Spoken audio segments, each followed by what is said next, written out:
पुराने वक्तों की बात है, जब समंदर के किनारे एक बूढ़ा माहीगीर रहा करता था। उसका नाम सलीम था। साधा दिल, कनात पसंद और सब्र करने वाला इंसान। उसकी जिंदगी की सारी दौलत एक पुराना जाल, एक टूटी कश्ती और शुक्र करने वाला दिल था। उसकी बीवी का नाम शकीला था। दोनों एक पुराने टूटे फूटे झोंपड़े में रहते थे जो पुरानी कश्तियों की लकड़ियों से बना था। सलीम दिल का नेक और सीधा सादा इंसान था। उसके चेहरे पर धूप और हवा ने सब्र की झुर्रियां खींच दी थी। वो हर सुबह सूरज निकलने से पहले समंदर में जाल डालता और शाम को वापस आता। जितना मिलता शुक्र करता और अगर कम होता तो सब्र। लेकिन शकीला उसके बिल्कुल उलट थी। वो गुर्बत से तंग आ चुकी थी। नमक की खुशबू और पुराने कपड़ों से उसे नफरत थी।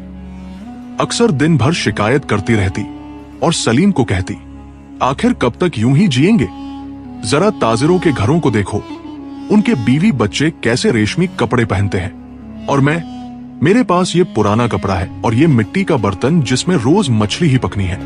मैं तंग आ गई हूं इस जिंदगी से।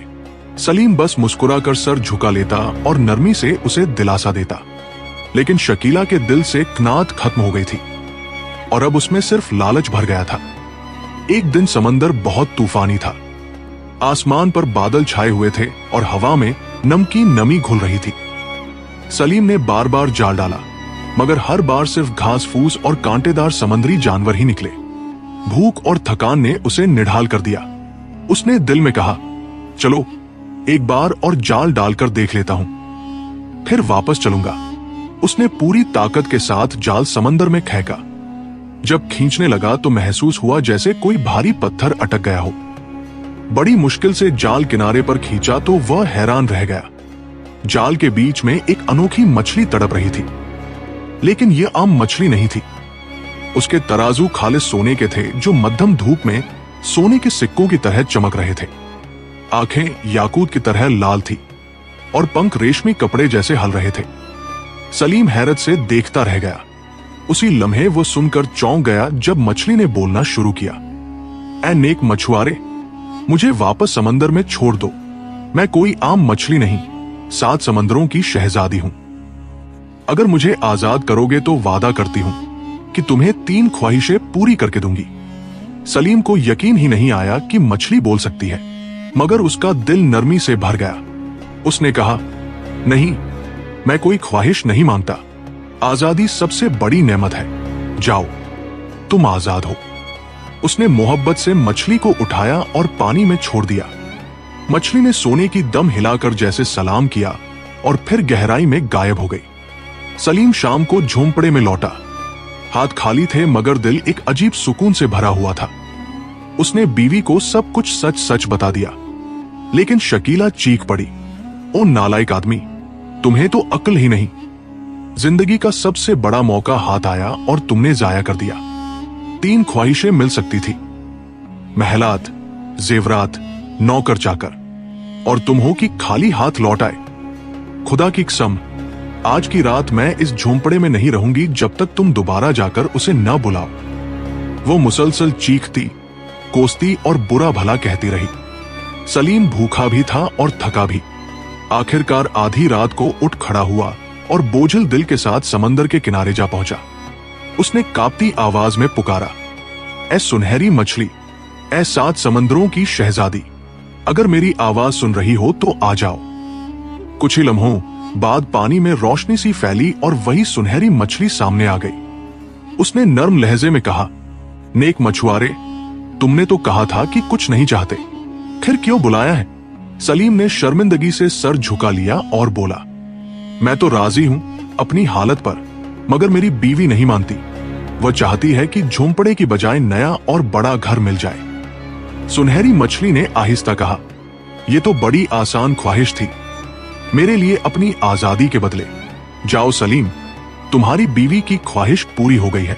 ये कहकर वह समंदर की तह में गायब हो गई। सलीम आहिस्ता आहिस्ता कदम घसीटता हुआ वापस लौटा। उसे यकीन न आ रहा था कि यह सब ख्वाब है या हकीकत। दिल में एक अजीब सा बोझ था। उसे अंदाजा न था कि यह पहली दुआ उनके फिक्र को खत्म करने की बजाय तमक की एक ऐसी आग भड़काएगी जो सब कुछ जला डालेगी। जब वो अपने पुराने झोंपड़े के करीब पहुंचा तो उसकी आंखें फटी की फटी रह गई। वहां अब कोई टूटा फूटा झोंपड़ा नहीं था, बल्कि एक शानदार पत्थरों का घर खड़ा था। खिड़कियां कुशादा, छत पर लाल ईंटें जमी हुई थी और चिमनी से धुआं निकल रहा था। सलीम ने हैरानी से दरवाजा खोला तो सामने वसीउ कमरा था। रंगीन पर्दे लटक रहे थे और दरमियान में बड़ी मेज पर तरह तरह के खाने सजे थे। नरम रोटियां, भुना हुआ मुर्ग, ताजे फलों के ढेर। शकीला ने पहली बार बरसों बाद हंसते हुए उसका इस्तकबाल किया। दौड़कर उसके पास आई और बोली, देखा सलीम, मैंने कहा था ना तुम झूठ नहीं बोल रहे। अब हमारा घर कैसा शानदार है। आओ खाना खाओ। आज से मुझे मछली की बदबू नहीं सहनी पड़ेगी। सलीम अभी भी हैरानी में था, मगर भूख के हाथों उसने पेट भरकर खाया और बरसों बाद दिल व जान में सुकून और गर्मी उतरती महसूस की। उस रात वो नर्म बिस्तर पर सोया और समझा कि बीवी की ख्वाहिशें खत्म हो गई। कुछ दिन यूं ही गुजरे।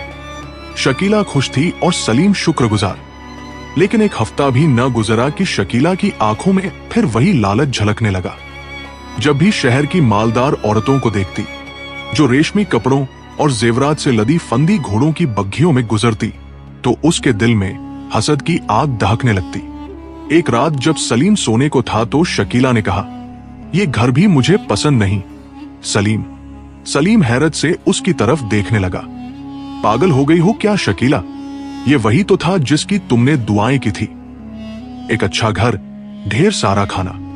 शकीला ने नाक सिकोड़ कर कहा, ये तो बस एक बड़ा झोंपड़ा है। मैं चाहती हूं महल, ऊंची फसीलों वाला, बागात, खादिम व कनीजे और सोने चांदी के जेवरात, ताकि मैं शहर की औरतों को दिखा सकूं कि मैं उनसे कम नहीं। तुम्हारे पास अभी 2 ख्वाहिशें बाकी हैं। जाओ और मछली से मांगो।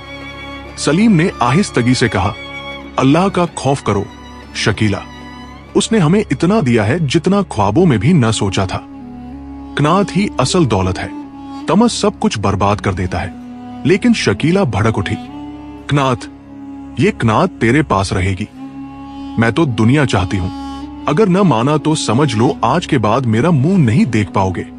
बेबस सलीम फिर आधी रात को समंदर के किनारे पहुंचा। लहरों में अंधेरा और तूफानी शोर था। वो बोझिल दिल के साथ पुकारा, ऐ सुनहरी मछली, ऐ 7 समंदरों की शहजादी, अगर मेरी आवाज सुन रही हो तो जाहिर हो जाओ। पानी में रोशनी सी फैली और मछली नुमाया हुई। उसने अफसोस से कहा, सलीम, तुम्हारी बीवी अब तक खुश नहीं हुई। सलीम ने झुके सर के साथ कहा, माफ करना मछली, वो एक महल मांग रही है, बाग, जेवरात और खादिम। मछली ने आ भरी और बोली, तमा एक समंदर है जिसकी कोई हद नहीं, मगर मैं वादा कर चुकी हूं। जाओ, तुम्हारी बीवी की ख्वाहिश पूरी हो गई। ये कहकर वो लहरों में डूब गई। इस बार सलीम के दिल में अजीब सी घबराहट थी। जब वो लौटा तो सामने एक ऊंची फसील वाला शानदार महल था। लोहे के बड़े दरवाजे, अंदर बागात, चश्मे और सफों में खड़े खादिम। अंदर दाखिल हुआ तो देखा कि शकीला सुनहरी तख्त पर बैठी है, हीरे जवाहरात से लदी हुई। उसके सर पर ताज था और आंखों में गुरूर। वो ऊंची आवाज में बोली, देखा सलीम, यह है मेरी असल पहचान। मैं महल की रानी हूं। फिर एक खादिम को इशारा करते हुए कहा, ले जाओ अपने मालिक को उसके कमरे में और उसे खाना दो। सलीम बस खामोश और हैरान खड़ा रह गया। महल की शानदार दीवारों और सोने के झुरमट के बीच सलीम की आंखें सिर्फ एक चीज देख रही थी, अपनी बीवी शकीला की आंखों में सर्दी और गुरूर। वो औरत जो कभी उसकी साथी थी, अब एक मलिका बन बैठी थी। अब न उसके लहजे में वो नरमी रही, न उसके रवैये में वो मोहब्बत। सलीम चाहे महल की नर्म मसहरियों पर सोता और सोने चांदी के बर्तनों में खाना खाता, मगर दिल का चैन और सुकून उससे कोसों दूर जा चुका था। उसे अपने पुराने झोंपड़े की मिट्टी की खुशबू याद आती, समंदर की लहरों की आवाज, जाल की चरचराहट और वो कनात भरी जिंदगी। शकीला अब बदल चुकी थी। वो सारा दिन नौकरों पर हुक्म चलाती, जेवरात पहनती, आईने में खुद को निहारती और रईसों की बीवियों को बुलाकर उनके सामने अपनी दौलत की नुमाइश करती। लेकिन जितना ज्यादा पाती, उतनी ही उसके दिल की भूख बढ़ती जाती। कुछ हफ्ते गुजरे और उसकी आंखों में फिर वही चमक उभरी। एक दिन वह महल की बुलंद बालकनी पर खड़ी समंदर को तकने लगी। नीला पानी जहां तक नजर जाती फैला हुआ था। अचानक उसके दिल में एक शैतानी ख्याल उभरा, मैं क्यों सिर्फ इस महल की मलिका रहूं? क्यों न मैं समंदरों की रानी बन जाऊं? क्यों न ये मछली मरी खादिमा बने और मैं खुद समंदरों की देवी बन जाऊं, कि मछलियां मेरा हुक्म माने और लहरें मेरे इशारे पर उठेन बैठेन। ये सोचकर वह तेजी से नीचे आई जहां सलीम बाग में एक तरफ चुपचाप बैठा हुआ था। उसने गुरूर भरे लहजे में कहा, सुनो सलीम, मुझे अब ताजिर की बीवी या महल की मलिका नहीं बनना। मैं समंदरों की मालिक बनना चाहती हूं। मैं मरजान के तख्त पर बैठूंगी और सारी मखलूकात मेरा हुक्म मानेंगी। फौरन जाओ और अपनी सुनहरी मछली से कहो कि वो मुझे समंदरों की देवी बना दे। ये सुनकर सलीम के रोंगटे खड़े हो गए। उसने आंखें फाड़कर अपनी बीवी को देखा जैसे पहली बार देख रहा हो। उसके मुंह से बेइख्तियार निकला, पागल हो गई हो शकीला? ये कुफ्र है, सरासर कुफ्र। हम पर पहले ही बेहिसाब मेहरबानियां हो चुकी है और तुम चाहती हो कि मखलूक के खालिक बन बैठो। ये लालच हमें हलाकत में डाल देगा। बस करो, अब और कुछ नहीं मांगूंगा। यह पहला मौका था जब सलीम ने अपनी बीवी की ख्वाहिश को सख्ती से रद्द किया, लेकिन शकीला के कानों पर जू तक न रेंगी। गुरूर ने उसकी आंखों पर पर्दा डाल दिया था। उसने चीख कर महल के पहरेदारों को बुलाया और चिल्लाई, इस नाफरमान को पकड़कर कैद खाने में डाल दो। ये मेरा शौहर नहीं रहा, बस मेरी राह की रुकावट है। पहरेदार दौड़ते हुए सलीम की तरफ बढ़े। सलीम का दिल डूब गया, मगर एकदम से वो झपटा और उनके हाथ से बच निकला। वो अंधाधुंध महल से बाहर भागा। रात की तारीकी में उसके कदमों के नीचे जमीन भी जैसे लरज रही थी। वह भागते हुए रो पड़ा, मगर ये रोना खौफ से नहीं था, ये दुख था, अपनी बीवी के बदलने का, उसके दिल के मरने का। वह जान गया था कि दौलत और लालच ने शकीला को छीन लिया है, और वो औरत जो कभी उसके साथ गुर्बत में मुस्कुराया करती थी, अब महज तख्त व ताज की भूखी हो गई है। सलीम भागते भागते सीधा समंदर के किनारे जा पहुंचा। उसने आसमान की तरफ हाथ उठाए और नम आंखों से दुआ की, ए अल्लाह, मेरी बीवी को हिदायत दे। ये लालच का समंदर हम सबको डूबो देगा।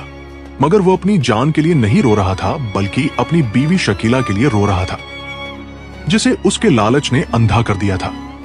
आसमान पर काले बादल छाए थे, हवा के झोंके बेकाबू थे और समंदर की मौजें जोर से टकरा रही थी, जैसे खुद समंदर भी इस कहानी का गम महसूस कर रहा हो।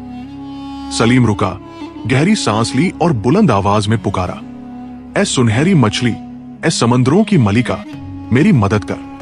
मेरी बीवी के जुनून ने सब कुछ बर्बाद कर दिया है।